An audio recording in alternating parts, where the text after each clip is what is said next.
Bonjour à tous, c'est Denis et vous êtes sur la chaîne d'Enelectro.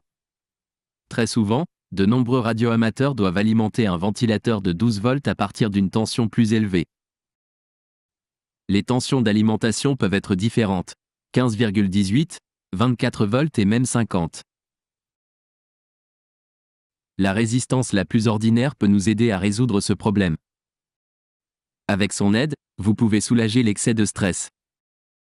Mais comment le choisir? Quelle doit être sa résistance pour chaque tension spécifique? Après tout, il existe de nombreuses valeurs de résistance. Et nous devons nous assurer que les fans ne s'épuisent pas.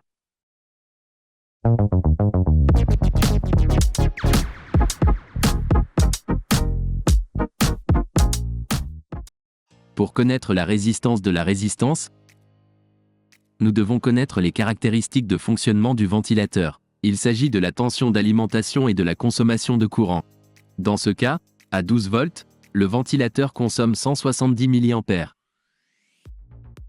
Malheureusement, très souvent le courant indiqué sur les ventilateurs est incorrect, il vaut donc mieux le changer soi-même.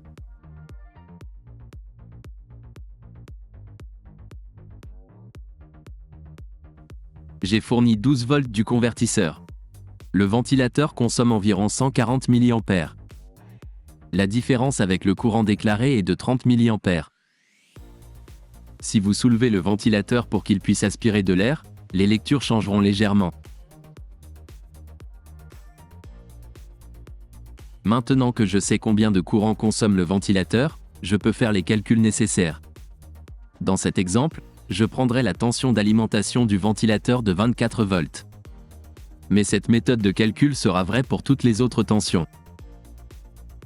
Pour que la résistance absorbe les surtensions, elle doit être située en série avec le ventilateur. La tension d'alimentation du circuit est de 24 volts. Et 12 volts devraient aller au ventilateur. Pour savoir quelle tension la résistance doit supprimer, vous devez soustraire la tension du ventilateur de la tension d'alimentation. Faisons un calcul simple. De 24 volts, nous soustrayons 12, c'est la tension du ventilateur. Et nous obtenons 12 volts. Ces 12 volts doivent être éteints par une résistance. Nous divisons la tension résultante par le courant consommé par le ventilateur. Seul le courant des milliampères doit être converti en ampères. Il s'est avéré être de 85,7. Ce sera la résistance de la résistance. Il n'y a pas de résistance de 86 ohms. La résistance nominale la plus proche est de 91 ohms, mais je n'en ai pas trouvé. J'ai donc pris deux autres résistances et les ai soudées en série. La résistance du premier est de 47 ohms et celle de la seconde de 39. Le total est de 86. J'ai fait un schéma et maintenant vous pouvez voir ce qui s'est passé. Les résistances ont été installées en série avec le ventilateur comme prévu.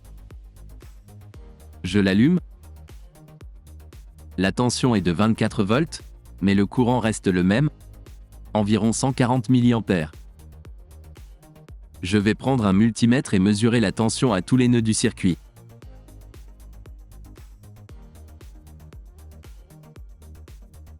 « 24 volts proviennent de l'alimentation.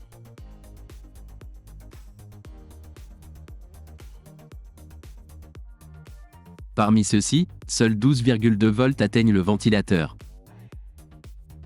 Le reste de la tension chute aux bornes des résistances. Ici 11,5 volts. Les calculs sont corrects, le schéma fonctionne, c'est très bien. Mais pour être sûr que cela fonctionnera longtemps, vous devez effectuer quelques calculs supplémentaires. Nous devons savoir quelle doit être la puissance de la résistance que nous utilisons dans le circuit. Voir par vous-même. Un courant de 140 mA traverse la résistance. Une tension de 12 volts tombe à ces bornes. Multiplions ces chiffres. Cela équivaut à 1,68 watts dissipés à travers la résistance. Elle est dissipée dans la résistance sous forme de chaleur. C'est beaucoup de puissance. Si vous prenez une résistance sans réfléchir, elle peut surchauffer et griller. Par conséquent, la résistance doit être sélectionnée en fonction de la puissance qui sera libérée sur elle. Si dans mon cas je prends une résistance de 2 watts, cela fonctionnera, mais avec le temps, cela peut devenir comme ça. Par conséquent, ici, il est préférable d'utiliser une résistance plus puissante, ou d'en prendre 2 comme la mienne. Puisqu'il y a 2 résistances et qu'elles ont à peu près la même résistance, la puissance résultante sera divisée également entre elles. Chacune de ces résistances que j'ai utilisées peut dissiper 2 watts. Par conséquent, il dispose encore d'une grande marge contre la surchauffe. Plus de résistance ou une résistance peuvent être placées à côté du ventilateur.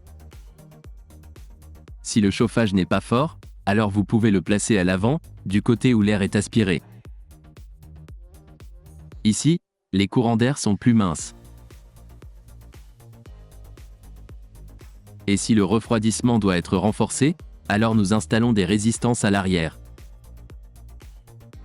Comme vous pouvez le constater, il est très simple de trouver la résistance de 30 du ventilateur. La même méthode peut être utilisée si vous devez alimenter un moteur à partir d'une tension plus élevée. Au moins 3 volts sur 5 volts ou 24 volts sur 48 volts. C'est tout pour aujourd'hui, aimez et abonnez-vous à ma chaîne si ce n'est pas déjà fait. Posez des questions dans les commentaires si quelque chose n'est clair pour personne et pour l'instant.